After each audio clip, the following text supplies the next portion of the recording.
ঝড়ের মাস বৈশাখ। এই বৈশাখের মতোই রবি ঠাকুরের জন্ম। সোনার আশ্বিনে নয়, হিমের রাতের অঘ্রাণে নয়, ফুল রাঙানো ফাগুনে নয়, এই খর ক্ষিপ্র বৈশাখেই তার জন্ম। এই খ্যাপা বৈশাখের গৈরিক তিলক দিয়ে সাজানো তার জন্মদিনের ললাট। বৈশাখে প্রকৃতির নতুন জন্ম, আমাদেরও নতুন জন্ম এই বৈশাখে, 25শে বৈশাখে, রবি ঠাকুরের জন্মদিনে। দেখতে হয় না ক্যালেন্ডার, জিজ্ঞেস করতে হয় না তারিখটা কবে, আগে থেকেই বুকের মধ্যে সাড়া ওঠে 25শে বৈশাখ আসছে, রবি ঠাকুরের জন্মদিন। বছরে একটা দিনের জন্য তারা নতুন হয়ে যায়। চারপাশে নীলে লালে সবুজে হলুদে রঙিন ফুলের আলপনা, মাঝখানে খয়েরি রঙের সুতোয় রোজ দুপুরের না ঘুমানো চোখে কাজের ক্লান্ত অবসরে বোনা হয়ে চলেছে সেই 4টে লাইন।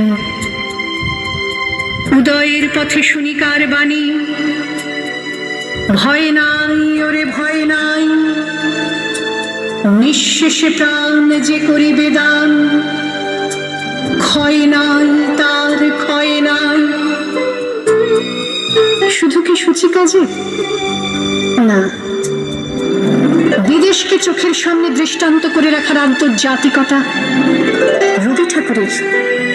আমাদের সংস্কৃতিকে মাটির কাছাকাছি এগিয়ে নিয়ে যাওয়ার সংকল্পে রবি ঠাকুর। আমাদের সভ্যতাকে দানবের হাত থেকে ছিনিয়ে নেওয়ার সংগ্রামে রবি ঠাকুর।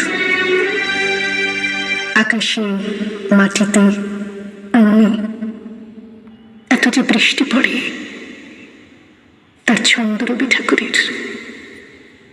এত যে ফুল ফোটে, তার গন্ধ রবি ঠাকুরের।